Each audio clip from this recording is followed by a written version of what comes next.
Hola a todos y bienvenidos al segundo día de la Mega XP Online. Mi nombre es Rodrigo Levín y para mí será un gusto iniciar este día con ustedes. Y bueno, qué mejor manera de hacerlo que con un invitado internacional. El día de hoy tenemos un diseñador de juegos de mesa de Los Ángeles, California. Él ha estado diseñando juegos desde el 2011, y es la mente detrás de grandes éxitos como Cubitos, Mystic Vale, Space Base, Custom Heroes, Edge of Darkness, entre otros. Es ganador de premios, ha ganado el premio Origins y el juego seleccionado por el mejor juego tradicional de cartas en los Gamer Choice Awards. Entonces, definitivamente es un lujo poder tenerlo aquí con nosotros. Por favor, démosle la bienvenida a John D Clair. Hello, John. How are you doing? I'm doing great. How are you? We're great. We're really happy to have you here in Mega XP Online convention. It's gonna be so great to talk to you and to learn more about you and your games. Sure, I'm excited to talk about it. Great. Just let me tell the people that they can ask us questions about anything they like in the chat, and we'll try to answer them all, ¿ok? Para todos los que nos están escuchando, la entrevista se llevará a cabo en inglés, pero luego la tendremos subtitulada en español. Y lo que les queremos pedir es, si alguien tiene alguna pregunta, algo que quiera saber, por favor, déjenlo en el chat y nosotros con todo gusto responderemos esas dudas, se las haremos a John. ¿Ok? Muy bien. Bueno, pues empezamos. John, so let's start. First of all, we would like to know more about you. Where do you come from? What did you do? You've been designing games since 2011. So what did you do before designing games? What are the things besides board games that you like? Tell us more about yourself. Well, before I designed my first game, I was a small child and a baby. The first game I designed that I was probably like 6 when I made my first game, but it was probably terrible and I don't remember it. The first game I designed that was like playably fun, I think I was like 9 years old. Whoa. But more seriously, after I graduated college back in 2010, 2011, I always liked making games. I made games as a teenager, but after college, I was like, I want to try to get a game published. In 2012, in 2011, I sold my first design, and in 2012, it was released. So that was sort of the beginning of having at least something published. In 2016, though, is when Mystic Vale came out. And that's when I started sort of taking the idea of doing it professionally as at least a substitute to my career, more seriously. During that time, I was doing data analytics, litigation consulting work in LA, and I designed on the side. It was fun. I enjoyed it, and I was hoping to do it, in a way that games would get published and I would make some money for it. I didn't expect to become a full-time designer. I hoped maybe that could happen, but it wasn't sort of the expectation or the plan. But as of 3 years ago, I've been doing this full-time. Whoa, that's great. That's great. Now, how was that transition? Was it scary? Because I don't know, in game design, sometimes you don't know what's gonna happen. So what was the thing that made you decide, okay, I'm gonna try this full time, I'm gonna leave my other job? What was it?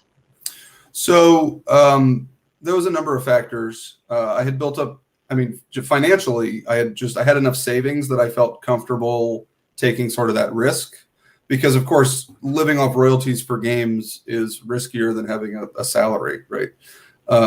So I maintain, I still have a part-time job that I do for data stuff, but my primary income at this point comes from royalties, and from year to year that can fluctuate wildly depending on whether I had a game release, whether a game did particularly well, whether I had a game on Kickstarter, right?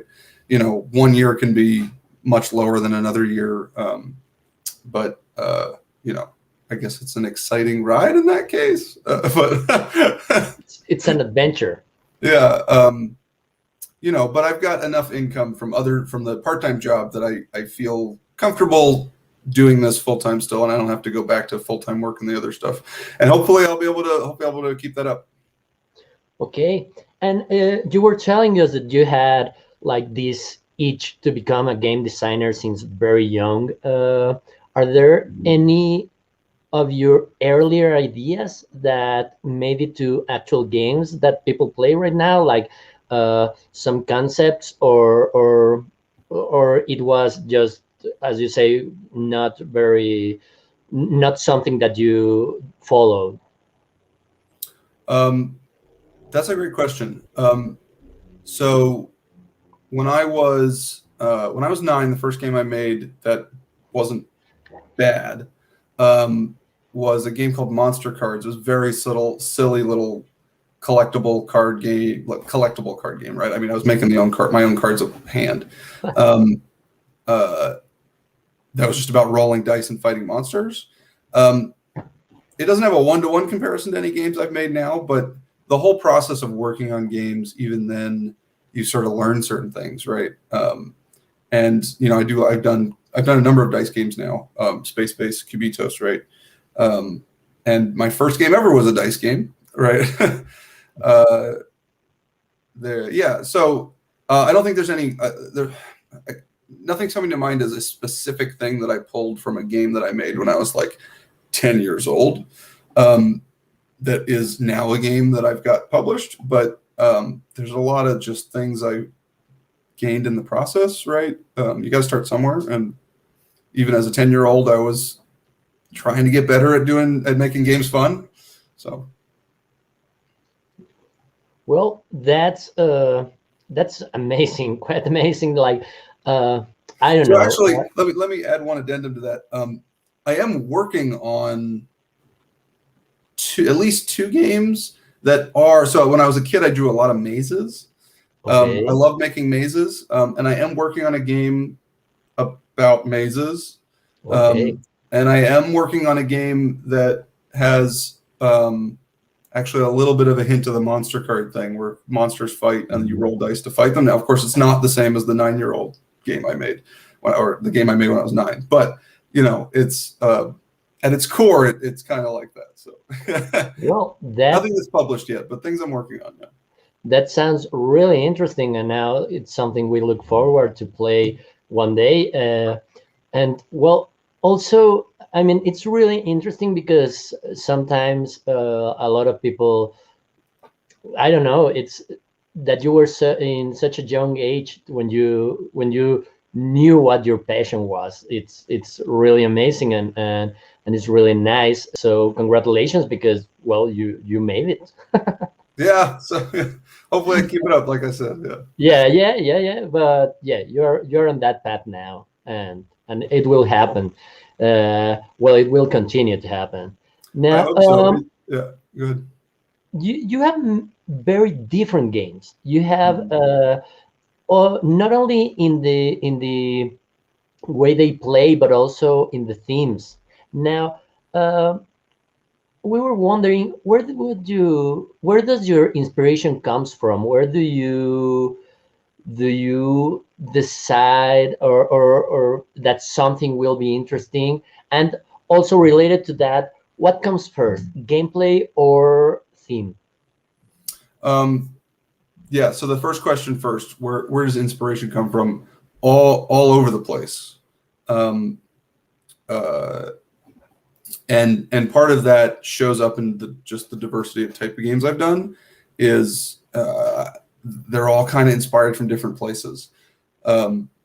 Mystic Vale was inspired from another game I did, Edge of Darkness, right? And though Edge came out later than Mystic Vale, ultimately, Mystic Vale was, it was inspired from designing Edge of Darkness and then wanting to come up with a simpler game that uses card crafting. And then Edge of Darkness was inspired by just coming up with the idea of card crafting and then thinking about, well, what, when you put a multiple when a game uses card sleeves as an actual core system to the game, what design space does that open up, right? And that was sort of the core inspiration, and then it ended up being Edge of Darkness. Later, I was like, I want to use this game system again, but in a simpler game. That ended up being Mystic Vale. Space Base was inspired by Machikoro, right? Playing Machikoro at Board Game Geek Con, and then lying in bed that night thinking about things that I would want, things that would make me like that game more, right? Okay. Machikoro is a great game, and I enjoy it, but there's parts of it that frustrated me. I tend to be someone who likes a little bit more control in my dice games, right? And a little less range of luck, right? I don't like turns with nothing, and I want to be able to control it a little bit. So I'm like, what would make that game something that a gamer like me would enjoy more? And then from there, that inspired Space Base. So it comes from many places. It is usually mechanics first. In some cases, so I'm working on a few games that I can't talk about right now because they got IPs behind them, but those are clearly inspired by the theme first, right? And then I try to find a game system that works with them. But in most cases, my inspiration is gameplay, and then I try to find a theme that I think works. And then sometimes the theme will then inspire deeper elements of the game. But it's usually, so an example is Dead Reckoning, right? Dead Reckoning, which was on Kickstarter last year, it actually hasn't reached backers yet, but it should, fingers crossed by December, maybe more likely probably sometime early next year. Containers, man. Yeah. I was just talking to the AG guys about how bad shipping and costs are right now. It's, like that game, the goal was to make I talked to AG and we had talked about a number of ideas, and we thought a pirate card crafting game would be really cool, right? So I start with card crafting and I start with pirates, and card crafting could be anything, right? It requires the use of cards that can be upgraded, but from there it could go anywhere, right? And then pirates. So it's like a mesh of both, like mechanics plus theme. So, it comes from all over the place. Okay, well, that's really interesting, and yeah, I can see that you have a mechanic, and then you incorporate the theme, and then you get new ideas for new mechanics. That sounds actually quite logical. I'm frequently inspired by components. Okay.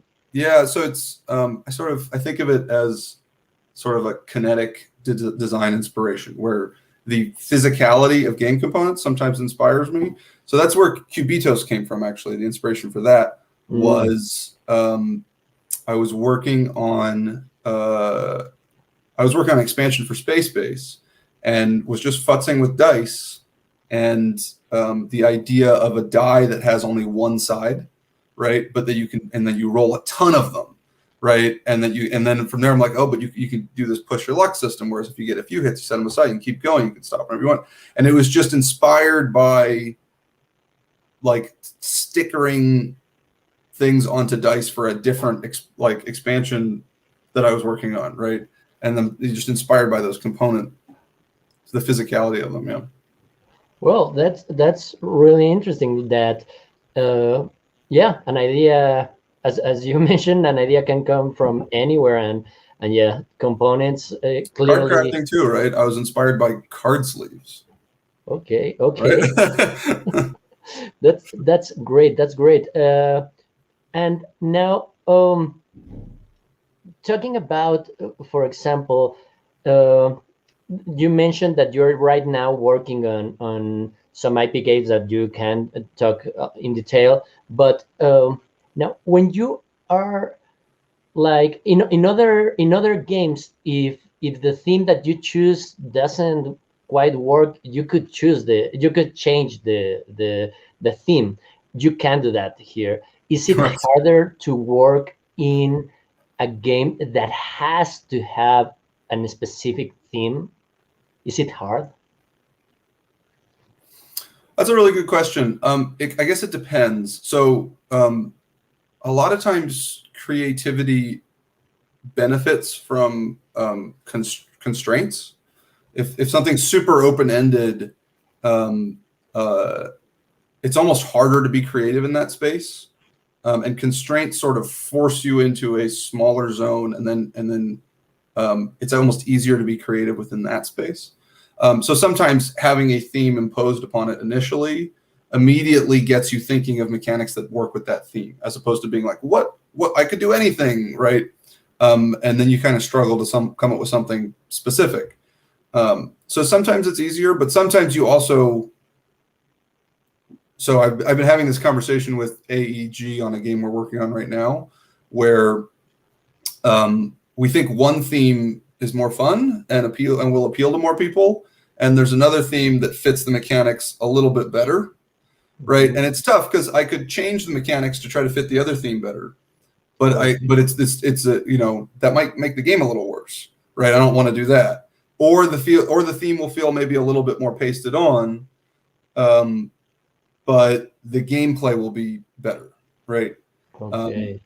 So it's sort of circumstantial. Now that was a game that was design mechanics first, and then we looked for a theme, Okay. right? And so the question is, if we want to go with that theme that we think is more fun and will appeal to more people, how much do we consider tweaking the gameplay to fit it versus just saying it's going to be a little bit of a pasted on theme, but the gameplay is really good, right? Well, yeah, that sounds tricky. Yeah. And now, how many games are you normally working on? How many different games are you working? And is it hard to keep them separated? Yes. Because I would imagine, I'm not a game designer, but I would imagine that it would be easier to, I think, find something that works, and then, oh, I'm going to do this in every other game. So how hard it is to keep them completely separated, uh, because as we mentioned, your designs are not the same game with a different theme. They're different games. Yeah. So how hard is that? Yeah. I mean, yeah. I certainly don't fall into a particular type of game that I design category. So I'm working on, I estimate, about 14 games right now. Whoa. Now that's not like every day I do a little bit of work on all 14, right? Oh my. A few of those games I haven't worked on in a few months, but they're in here, and I'm waiting for the time and space to get back to them and work on them more, right? And those games range from expansions to games like Cubitos, and Dead Reckoning, to new games that are currently in the pipeline. Like I mentioned a couple IP games, to other games that I've got in the pipeline with AEG that aren't IP based. I've got like a betting party game, party-ish game. I've got a collectible card game type of game I'm working on that isn't sold with anybody currently. It's a card crafting collectible card game style game. And that's something I'm working on to pitch later, right? The games I'm working on hit all the spectrum. And I think probably the fact that they're different games helps keep them siloed in my brain a little bit, right?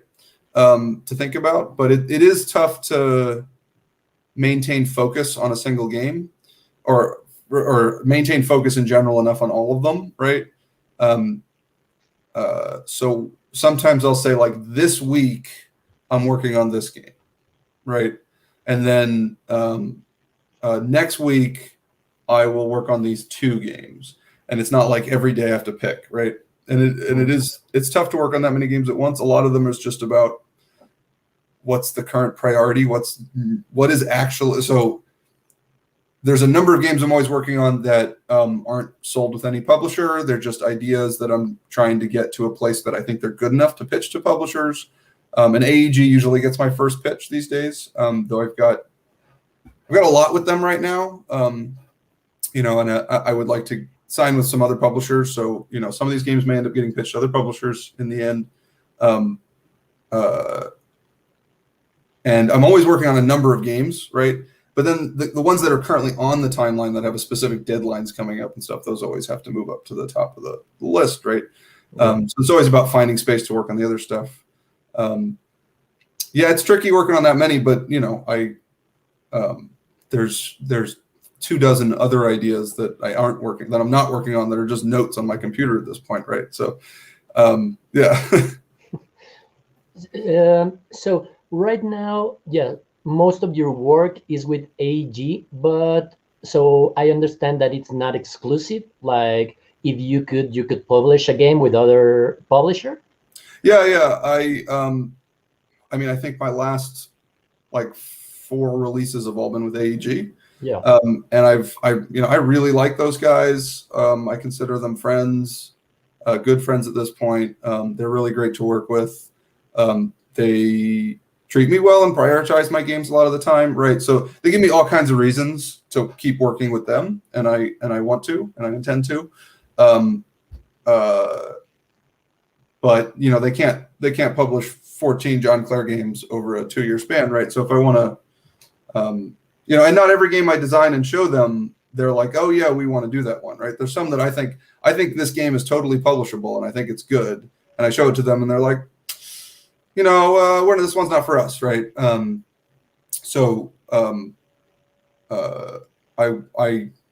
plan to and am working with some other publishers currently, but Okay, and so a lot of people, and we'll get to that, but are aspiring game designers, and we have some. We ask we ask people to send us their questions, and we have a few of those. But now that we're talking to that, how does it work? Like, you with a publisher, you show them the game, and then they decide if they decide that they want to publish it. Like, they tell you need to change the things, they give you deadlines. How does it work? Well, so there's multiple steps to the process. It depends on where you're at in the process, right? For most new designers, they haven't signed anything with a publisher, and they've got a game idea that they're working on, and they want to know what's the next step in how to get it in front of publishers, how to get published, right? One step is to self-publish it, right, and go through Kickstarter, and there's a lot of really good blogs and advice out there on the internet you can find on that. I have never gone that route. I might someday in the future. There's a temptation for me to self-publish. I like the business side. I don't know if I like it enough to want to just do 90% less game design, because I have to do 90% more business, right? But it is. I'd like to try self-publishing at some point. But if you are looking to license a game to a publisher and you've never done it before, there's a number of directions to go. You could try doing so. Actually, it's changed in the last year, thanks partly to COVID, and it's actually kind of made it easier, I think, to pitch to publishers, because everyone's kind of gotten used to doing TTS, Tabletop Simulator. Okay. I don't know about everyone, but a lot of publishers were forced to have their development team learn how to use TTS, right? And a lot of designers were forced to use TTS in order to get their games play tested last year. So there's actually a lot of playtest forums and groups, like on Discord, to playtest your games on TTS now. And then that is a platform where you can pitch your games to publishers. So one of the great things about going to conventions in the past, board game conventions, was, if you're a designer, was you can set up meetings in advance with publishers. You can message them and say, hey, do you have any slots for me to pitch a game to you? And they'll give you like a 10, 15, 30-minute slot. If you're a well-known designer, they'll give you more time and they'll take more pitches, right? If you're just somebody they never heard of, and they might give you 15 minutes to give them a pitch, right? And you can set up these slots and you can pitch games to them. And then and the nice thing about a convention is if they like what you're showing them, you can then just play the game with them, or schedule a time to play with them, which is a huge difference, right? If you're emailing pitching publishers, which is another route you can go, you send an email, you send a sell sheet, and maybe a little pitch video or something, and that email may get ignored. They may see the game and be like, oh, sounds interesting, we'll get back to it later. Or they'll ask you to send them a copy of a prototype of the game, and they'll get it, and then they won't play it for 6 months, right? But at a convention, you can play it with them. So one of the nice things about TTS, of course, now is that barrier to playtesting, or the barrier to playing a game with a publisher, is much lower. Now, the downside of it, though, is, of course, that the experience on TTS is not the same as a physical game, right? So if you think your game is meaningfully better in person than it is on TTS, you might be pitching them a suboptimal version of your game by playing on TTS. So it's kind of your call. It makes it simpler, but you have to be careful if you think your game doesn't sort of shine on TTS. But that's sort of the route. You can go to a convention, you can email pitch, you can get on publishers' forums. In some case, they will, or email lists, or go to their website and look at their submission guidelines. All important steps to figuring out how to pitch to publishers. You probably want to get on, if you're really serious about it, you probably want to look up Discord or other designer forums or channels. And again, there's TTS online playtesting with other designers, but that's going to be networking and a place where you can ask designers advice. You can ask them, does any of you guys have a connection to this publisher? Because I think that publisher is exactly the type of publisher for my type of game. All of that is what you want to do. You want to start getting out there, yeah. Well, that's really great and very useful advice. Because, yeah, well, definitely a lot of things happened these past 2 years, but yeah, there's a silver lining to that, and there's a good opportunity, especially for people like the one that are watching us right now and that will watch this video later, because they most of our audience is in Latin America, and then sometimes, well, it's kind of hard. Long trip, yeah. Yeah, long trip, a lot of resources, so it's hard. And then, well, right now it's like you're sitting in your house in LA. I'm sitting in my living room in Mexico City, and we're just talking. So that's a good thing, maybe. That absolutely. So the ability to make. So there's some publishers, and I know AEG's on that list. They have a Facebook group for designers to just have conversations about designs in general, and then they do. I don't know how often they do it. I think it's at least once a year. They do a big submission thing, and you send them your sell sheets, and you put it on their designer Facebook page, and the ones that stand out to them, they'll have you make a TTS if possible, and then you can play it with them, right? And I know other publishers are doing the same thing, or at least something similar. And yeah, I mean, if going to a convention, and yeah, depending on where you are, can be really expensive or really time consuming, or both. TTS it can be a good route, yeah, for sure. Yeah, and definitely, well, we don't know what will happen, but yeah. I assume that publishers, now that they realize that's an option, they will probably keep that option even when the conventions are back up and they are happening again. They'll know that they have that option, and they'll offer that option for designers that are not available or aren't they can't go to these conventions, right? And for the people listening, if you're not familiar with it, TTS stands for Tabletop Simulator, That's which right. is it's like a game you can get through Steam, and it's a place where you can upload art and cards, your own prototype stuff, and you can build your game in a digital space. And it's kind of just like a sandbox. It's like a drag and click to move components around.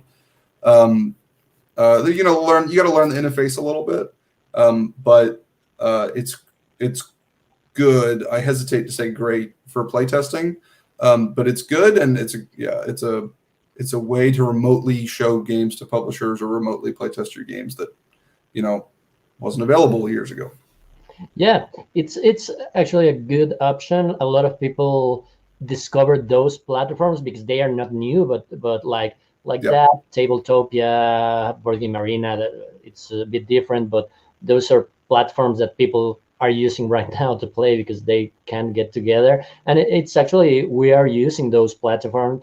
Tabletop Simulator is a big one that we're using right now during the Mega XP Online to show people and so people can play. So yeah, it's those are the tools we have now. So let's make the best of them. Now, I would like to go, and it's kind of related, but I would like to go. As I told you, we asked people in our social media to send questions so we could ask you right now. So I would like to go to those questions. And the first one, and you kind of already answered part of that, but as I told you, a lot of people are really interested in becoming game designers. So what other advice you can give to them? What do you think it's something important to know when you're starting about designing the game? What can you tell them? Yeah, so I sort of talked about the pitching part, right? So maybe I'll talk about the game design part, right? It doesn't matter how good you are at pitching if your game isn't good, right?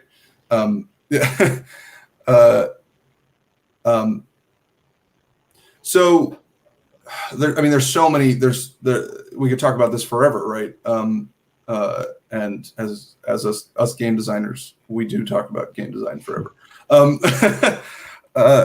love talking about them. So yeah. So let me talk about maybe the importance of your prototypes. So when you're first pitching games and you haven't done it before and you're trying to get a game published, right? You're one of hundreds of game submissions a publisher will see in a given year, maybe thousands, right? There's like 10,000 board games that come out every year. yeah. And Kickstarter has caused that to explode dramatically, right? And a lot of those are self-published games. But even the games being published by established publishers who have been doing it for years is in the hundreds, right? And multiply that by 100, the number of games that are being pitched to publishers, right? So you got to stand out, right? And ideally, your game has a really unique factor to it. Ideally, it's very good and plays very well, right? But those elements aside, which are super important,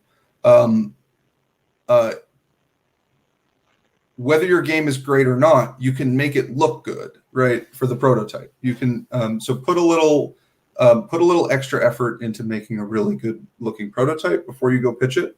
I think that's less important when you're an established game designer, right?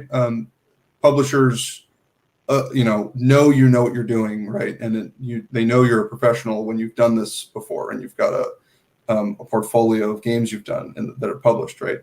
But if they don't know you, they have no reason to assume you know what you're doing, right? And maybe you do. Maybe your game is amazing, right? But if it's just like pencil scratch on white paper, and they've got other prototypes they could look at that look really nice, they're not going to look at yours, right? Or they're gonna put it down at the bottom of the shelf of games to look at. And you want a publisher to really want to like your game. Like if you've ever sat down to play a board game and you love the theme, right, and it looks amazing, right, before you've even taken your first turn or started reading the rule book, you want to like that game because it looks so good, right? You want publishers to kind of feel the same way. They want to be holding your prototype in their hands and being like, I really hope this game's amazing because it looks like I'm excited to play this game, right?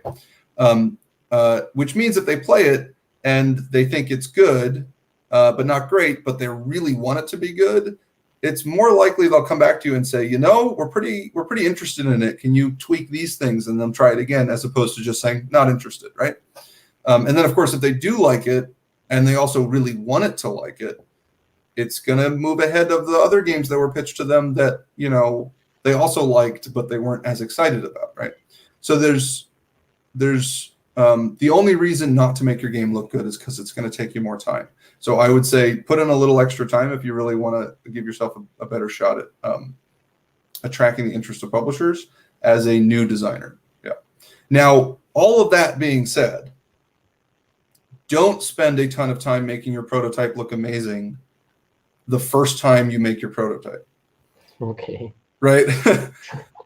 So when you've got a game design in your head, don't spend all your time designing it on the computer and making it look amazing and all that jazz, and then print it out and play it for the first time, right? Because it's probably not going to be good the first time you play it, and you're going to need to redo all of that, right? So I was just talking to a friend of mine who's he's been play testing my games for a long time, and he's working on his first game design now. And he was talking to me like, my game has a ton of cards in it, and man, it's so time consuming working on all these cards.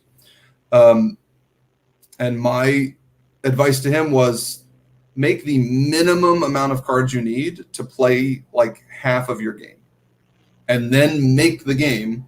And even if there's only enough content to play half the game, make it at that point and see if based on playing half of your game, you don't need to go back and change a bunch of stuff anyway, right? Don't spend a ton of time assuming your game's going to play fine, making all the components and stuff. Do the minimum effort to get to a first play test in terms of prototyping, to get to a first play test, because you're almost always going to have changes on that first one. Where I'm talking about make your game look amazing, your prototype look amazing, is when you've got a game and you say, I'm pretty much done. I'm not going to be making more changes before I show it to publishers. Then you make it really good, make it look really good, right? Don't buy your own art. Don't pay for art for your prototype. Obviously pay for art if you're publishing your game. But use resources like gameicons.com. That one is, or it's .net, that gameicons.com or .net. Very useful resource. In some cases, you can use Google Images, and you could click the tools and do like the button for free to use stuff, right?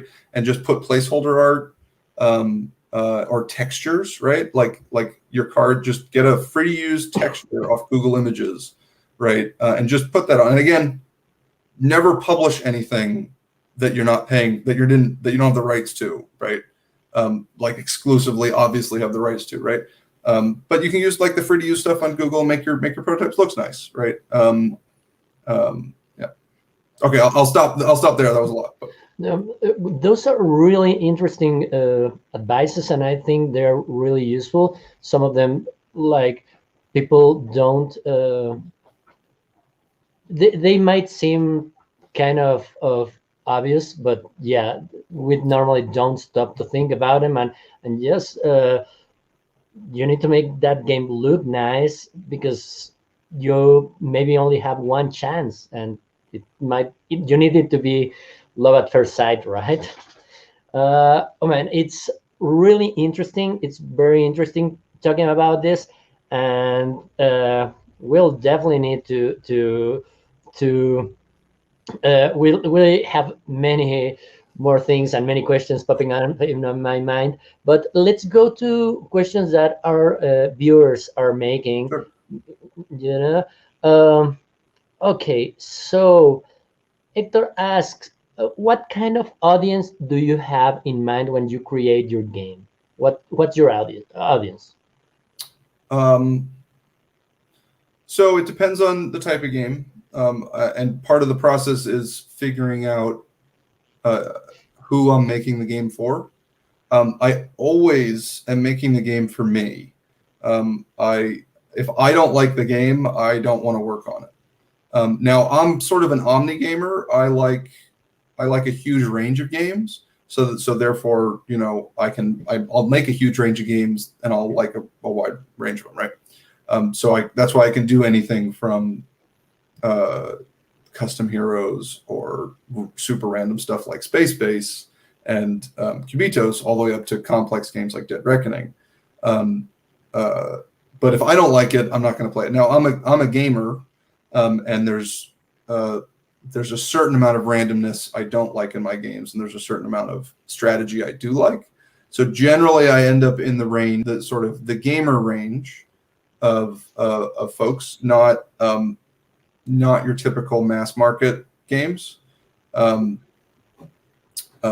within that range, it's wide, right? And sometimes I decide when I'm working on a game, this is like Dead Reckoning, for example. This is a game for people who like complex strategy games, right? It's not a game for people who only like, light or midweight games, right?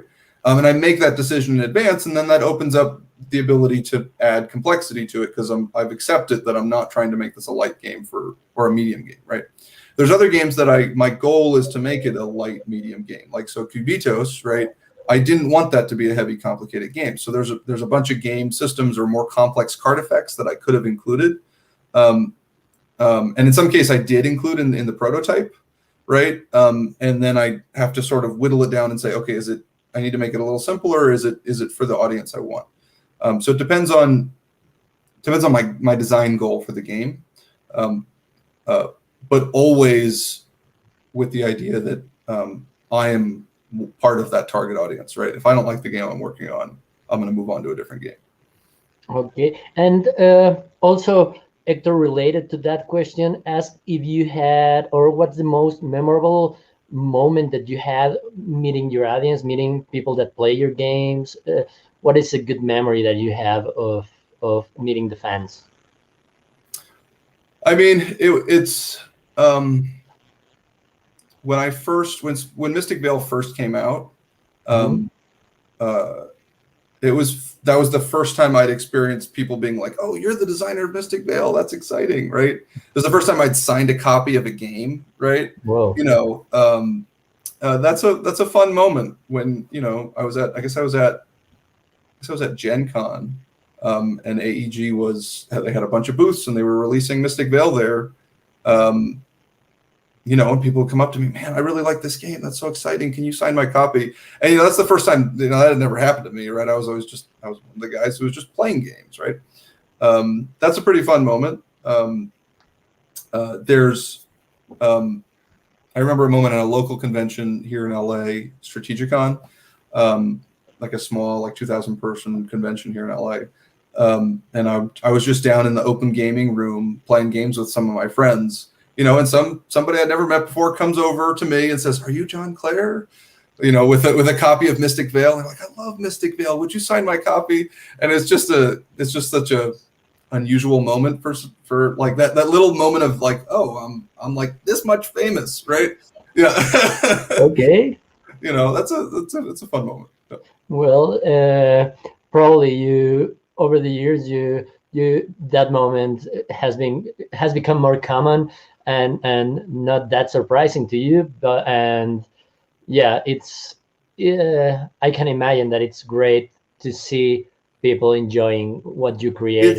I mean so my dream was always, before I ever published a game, I had this sort of image in my mind that like, if I ever come across this moment, I know I succeeded at this goal. And it was the image was being somewhere, game convention, game cafe, wherever, right? And coming across a group of people, all of whom I didn't know, by themselves, just at a table. I don't know them. They're just doing their thing, and they're playing a game I designed and having a good time, right? And it was like when that happens, that's gonna be awesome, right? Okay. You know, when I run across a group of strangers, they don't know they don't recognize me. I don't know any of them, but they're just at a table playing a game I designed and all having a good time. That was sort of like this idea I had in my head, like that I want to happen someday. And then, you know, it did, and that was great. Well, and it's happening all over the world now. Yeah. Your games are sold everywhere, and people like them. I I know firsthand people getting excited because of your games and having fun with them. So congratulations on that. You got that goal, so you need to think of bigger goals now. Right. Yeah. Now, here, Los Meeples ask us, do you think that they're related? This question is related to what you were talking about, TTS and the digital board games. And do you think new technologies and the board games are compatible, or do you think the board games should be traditional and avoid technology like virtual reality or augmented reality, etc.? Mm. So, do you think, if I understand it well, do you think board games should be played as they have always been, or should they embrace new technology? Yeah. I mean, I'm guessing he's talking a lot about, I'm guessing the thought in the questioner's mind is sort of games that use phones. Yeah. And augmented reality, like Chronicles of Crime has sort of that augmented reality, like you go into the little Yeah. room and you look around, right? The crime scene, yeah. So now that we're in the age of cell phones, where they're ubiquitous and everyone has one, I don't see a good reason why game designers shouldn't use that design space. I think there's always going to be some number of gamers who don't want that in their games, right? Unfortunately, there will always be probably plenty. I assume there will always be plenty of games designed every year that don't have any digital element to it, right? But I don't see a reason why game designers shouldn't use the digital space as an extra design sandbox to use and think about for making their games better or just different or more immersive. And I expect to see more and more games doing that, right? I think every year we see another game that's really successful and really different and unique using a digital and physical combination. And I see no downside to that. Okay. Yeah, it's as you mentioned, it's definitely here. It's definitely gonna stay.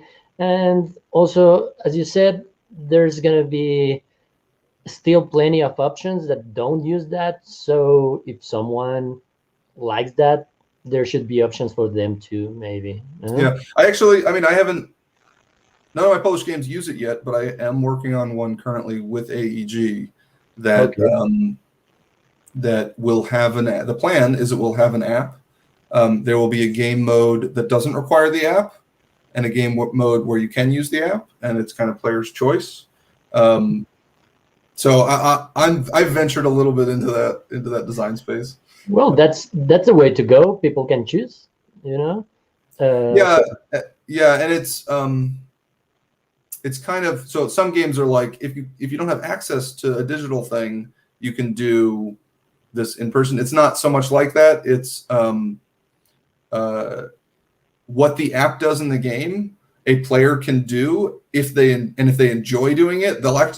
Some people will really enjoy doing it, and then they should do it, right? But if no one at the table would really enjoy playing that role in the game, the app does that role for you, right? Okay. Yeah.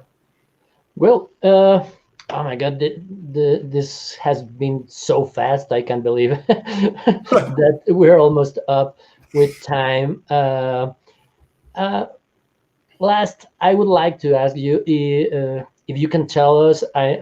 Now we know you're working on a lot of projects, but do you know which project will be released next? Can you tell us about your future releases?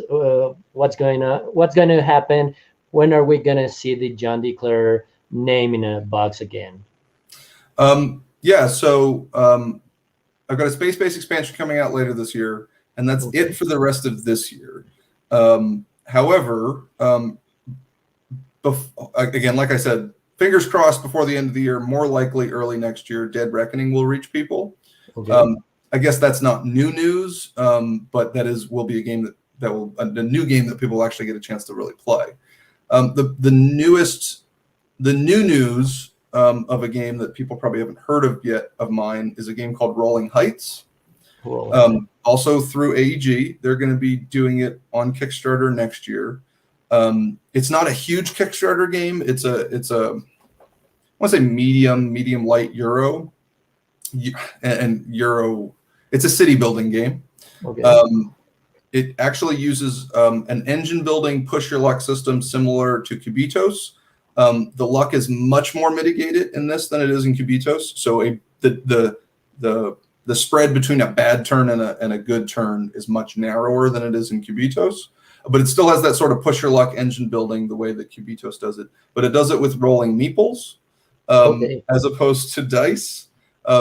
I expect some number of people will be like, why didn't you just use dice? The meeples work, trust me. There's a reason I didn't switch to dice, because the meeples were fun. And they work as well, if not better. So there's actually one slight advantage to using meeples instead of dice is that you can't quite figure out the probabilities, right? Whereas like in Cubitos, with its actual dice, you're like, you can figure out the probability. And there's actually that slightly not knowing is actually kind of a better space for the game to be in, I think. So that's the next one I've got coming out. I think that one is going to appeal to a lot of people. That game's fun, cool. It has this. You actually build like a 3D city gradually. So it starts with a board that looks like farmland, right, and like a few buildings on it, and then it gradually turns into this like 3D metropolis as the gameplay happens. I think that one's going to appeal to a lot of people. That'll be on Kickstarter early next year. Don't know when it'll reach backers. It's done though. Like it's done. So the hope is the gap between end of Kickstarter and getting the game will actually be nice and short. And then I've got a Gen Con release scheduled for next year, 2022. Hopefully that schedule holds. And that's actually the app game I was talking about.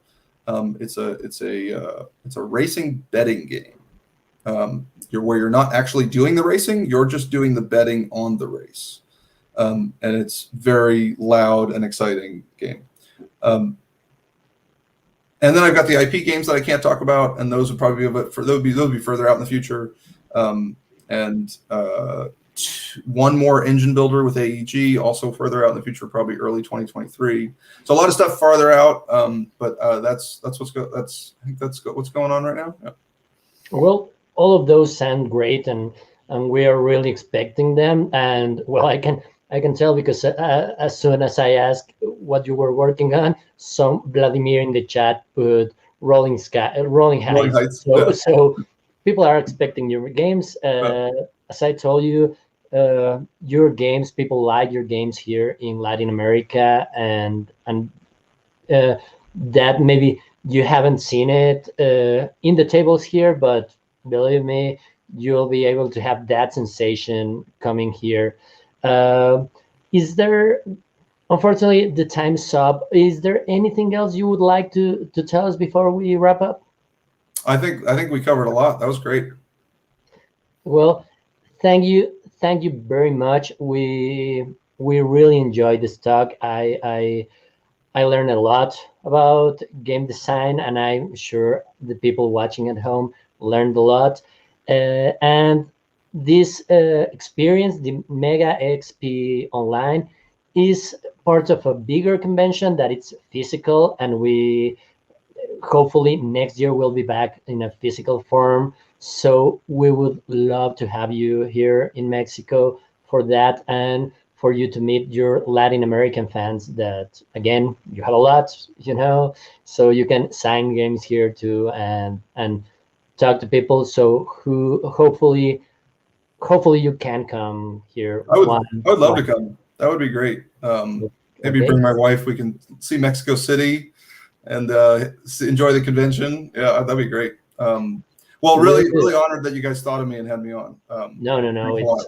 It was great, and we'll do that. We'll give you a tour for the city and all the places. It's great. The city is great for visiting, and Mega XP is a great experience. Awesome. And we will really love to have you here. Now, okay, let me say goodbye to people. Pues muchísimas gracias a todos los que estuvieron con nosotros, los que nos acompañaron. Se nos acabó el tiempo. Sé que hubiéramos querido hacerle muchas más preguntas. La plática estuvo sumamente interesante, pero bueno, ya lo escucharon.